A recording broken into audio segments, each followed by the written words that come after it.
Reading by Zachary Brewster Geiss, Greenbelt, Maryland, June 2007. The Man Who Was Thursday, A Nightmare, by G.K. Chesterton. Chapter 15, The Accuser. As Syme strode along the corridor, he saw the secretary standing at the top of a great flight of stairs. The man had never looked so noble. He was draped in a long robe of starless black, down the center of which fell a band or broad stripe of pure white, like a single shaft of light. The whole looked like some very severe ecclesiastical vestment. There was no need for Syme to search his memory or the Bible in order to remember that the first day of creation marked the mere creation of light out of darkness. The vestment itself would alone have suggested the symbol, and Syme felt also how perfectly this pattern of pure white and black expressed the soul of the pale and austere secretary, with his inhuman veracity and his cold frenzy, which made him so easily make war on the anarchists, and yet so easily pass for one of them. Syme was scarcely surprised to notice that, amid all the ease and hospitality of their new surroundings, this man's eyes were still stern. No smell of ale or orchards could make the secretary cease to ask a reasonable question. If Syme had been able to see himself, he would have realized that he, too, seemed to be for the first time himself and no one else. For if the secretary stood for that philosopher who loves the original and formless light, Syme was a type of the poet who seeks always to make the light in special shapes, to split it up into sun and star. The philosopher may sometimes love the infinite, the poet always loves the finite. For him, the great moment is not the creation of light, but the creation of the sun and moon. As they descended the broad stairs together, they overtook Ratcliffe, who was clad in spring green like a huntsman, and the pattern upon whose garment was a green tangle of trees. For he stood for that third day on which the earth and green things were made, and his square, sensible face, with its not unfriendly cynicism, seemed appropriate enough to it. They were led out of another broad and low gateway into a very large old English garden, full of torches and bonfires, by the broken light of which a vast carnival of people were dancing in motley dress. Syme seemed to see every shape in nature imitated in some crazy costume. There was a man dressed as a windmill with enormous sails, a man dressed as an elephant, a man dressed as a balloon. The two last together seemed to keep the thread of their farcical adventures. Syme even saw with a queer thrill one dancer dressed like an enormous hornbill with a beak twice as big as himself. The queer bird which had fixed itself on his fancy like a living question while he was rushing down the long road to the zoological gardens. There were 1,000 other such subjects, however. There was a dancing lamppost, a dancing apple tree, a dancing ship. One would have thought that the untamable tune of some mad musician had set all the common objects of field and street dancing like an eternal jig.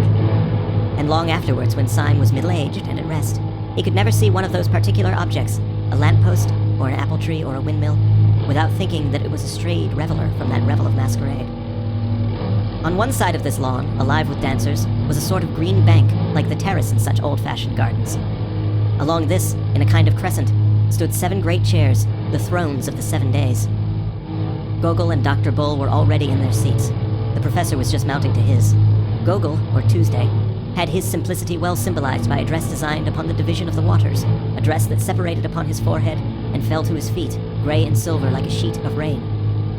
The professor, whose day was that on which the birds and fishes, the ruder forms of life, were created, had a dress of dim purple, over which sprawled google-eyed fishes and outrageous tropical birds, the union in him of unfathomable fancy and of doubt. Dr. Bull, the last day of creation, wore a coat covered with heraldic animals in red and gold, and on his crest, a man rampant. He lay back in his chair with a broad smile, the picture of an optimist in his element. One by one, the wanderers ascended to the bank and sat in their strange seats. As each of them sat down, a roar of enthusiasm rose from the carnival, such as that with which crowds receive kings. Cups were clashed, and torches shaken, and feathered hats flung in the air. The men for whom these thrones were reserved were men crowned with some extraordinary laurels, but the central chair was empty. Syme was on the left hand of it, and the secretary on the right. The secretary looked across the empty throne at Syme and said, compressing his lips, "We do not know yet that he is not dead in a field." Almost as Syme heard the words, he saw on the sea of human faces in front of him a frightful and beautiful alteration, as if heaven had opened behind his head. But Sunday had only passed silently along the front like a shadow, and had sat in the central seat. He was draped plainly in a pure and terrible white, and his hair was like a silver flame on his forehead. For a long time, it seemed for hours, that huge masquerade of mankind swayed and stamped in front of them to marching and exultant music.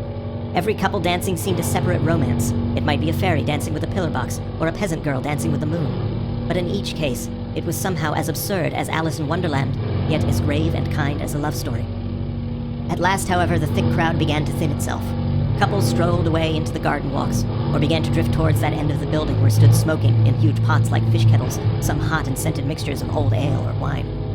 Above all these, upon a sort of black framework on the roof of the house, roared in its iron basket a gigantic bonfire, which lit up the land for miles.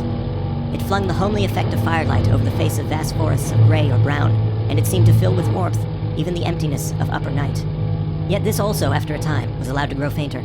The dim groups gathered more and more around the great cauldrons, or passed, laughing and clattering, into the inner passages of that ancient house. Soon there were only some 10 loiterers in the garden, soon only 4. Finally, the last stray merrymaker ran into the house whooping to his companions. The fire faded, and the slow, strong stars came out. And the 7 strange men were left alone, like 7 stone statues on their chairs of stone. Not one of them had spoken a word. They seemed in no haste to do so, but heard in silence the hum of insects and the distant song of one bird. Then Sunday spoke, but so dreamily that he might have been continuing a conversation rather than beginning one. "We will eat and drink later," he said. "Let us remain together a little, we who have loved each other so sadly and have fought so long. I seem to remember only centuries of heroic war, in which you were always heroes, epic on epic, Iliad on Iliad, and you always brothers in arms. Whether it was but recently, for time is nothing, or at the beginning of the world, I sent you out to war.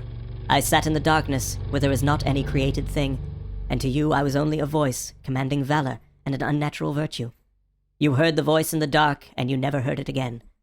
The sun in heaven denied it, the earth and sky denied it, all human wisdom denied it, and when I met you in the daylight, I denied it myself."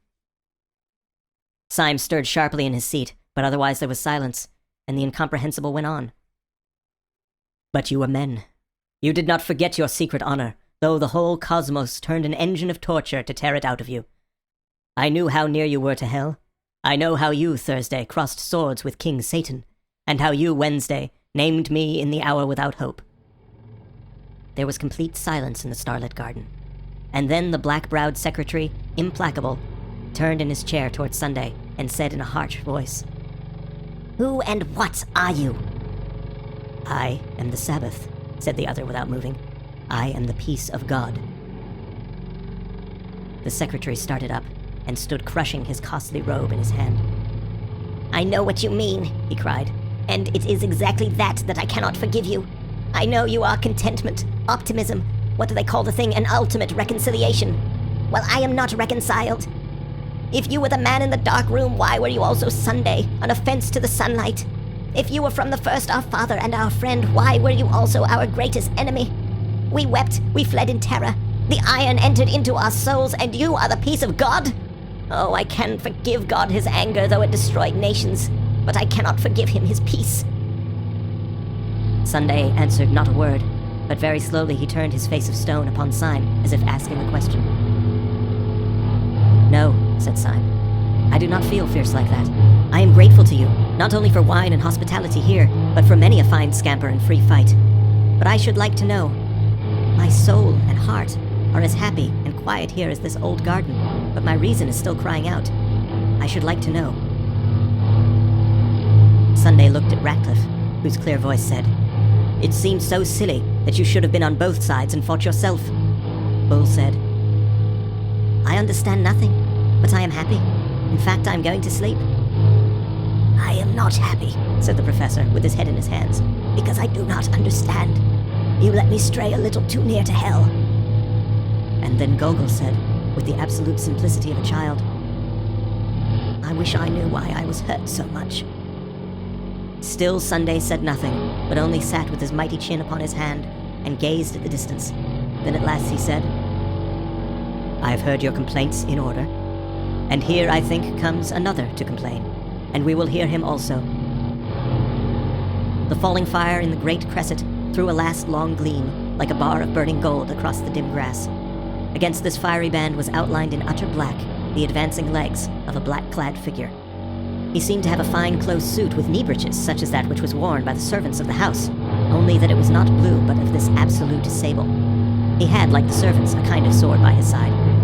It was only when he had come quite close to the crescent of the 7 and flung up his face to look at them that Syme saw, with thunderstruck clearness, that the face was the broad, almost ape-like face of his old friend Gregory, with its rank red hair and its insulting smile. "Gregory!" gasped Syme, half rising from his seat. "Why, this is the real anarchist!" "Yes," said Gregory, with a great and dangerous restraint. "I am the real anarchist." "Now there was a day," murmured Ball, who seemed really to have fallen asleep, "when the sons of God came to present themselves before the Lord, and Satan came also among them." "You are right," said Gregory, and gazed all round. "I am a destroyer. I would destroy the world if I could." A sense of pathos far under the earth stirred up in Syme, and he spoke brokenly and without sequence. "Oh, most unhappy man," he cried. "Try to be happy. You have red hair like your sister." "My red hair, like red flames, shall burn up the world," said Gregory. "I thought I hated everything more than common men can hate anything, but I find that I do not hate everything so much as I hate you."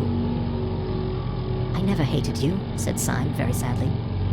Then out of this unintelligible creature the last thunders broke. "You!" he cried. "You never hated because you never lived. I know what you are, of all of you from first to last. You are the people in power. You are the police, the great, fat, smiling men in blue and buttons. You are the law, and you have never been broken. But is there a free soul alive that does not long to break you, only because you have never been broken? We in revolt talk all kind of nonsense, doubtless, about this crime or that crime of the government. It is all folly. The only crime of the government is that it governs. The unpardonable sin of the supreme power is that it is supreme. I do not curse you for being cruel. I do not curse you, though I might, for being kind. I curse you for being safe. You sit in your chairs of stone and have never come down from them. You are the 7 angels of heaven, and you have had no troubles. Oh, I could forgive you everything, you that rule all mankind, if I could feel for once that you had suffered for 1 hour a real agony such as I." Syme sprang to his feet, shaking from head to foot. "I see everything," he cried, "everything that there is. Why does each thing on the earth war against each other thing? Why does each small thing in the world have to fight against the world itself? Why does a fly have to fight the whole universe? Why does a dandelion have to fight the whole universe? For the same reason that I had to be alone in the dreadful council of the days, so that each thing that obeys law may have the glory and isolation of the anarchist, so that each man fighting for order may be as brave and good a man as the dynamiter, so that the real lie of Satan may be flung back in the face of this blasphemer, so that by tears and torture we may earn the right to say to this man, 'You lie!' No agonies can be too great to buy the right to say to this accuser, 'We also have suffered.' It is not true that we have never been broken. We have been broken upon the wheel. It is not true that we have never descended from these thrones. We have descended into hell. We were complaining of unforgettable miseries even at the very moment when this man entered insolently to accuse us of happiness. I repel the slander. We have not been happy. I can answer for every one of the great guards of law whom he has accused. At least..." He had turned his eyes so as to see suddenly the great face of Sunday, which wore a strange smile. "Have you," he cried in a dreadful voice, "have you ever suffered?" As he gazed, the great face grew to an awful size, grew larger than the colossal mask of Memnon, which had made him scream as a child. It grew larger and larger, filling the whole sky. Then everything went black. Only in the blackness, before it entirely destroyed his brain, he seemed to hear a distant voice saying a commonplace text that he had heard somewhere. "Can ye drink of the cup that I drink of?"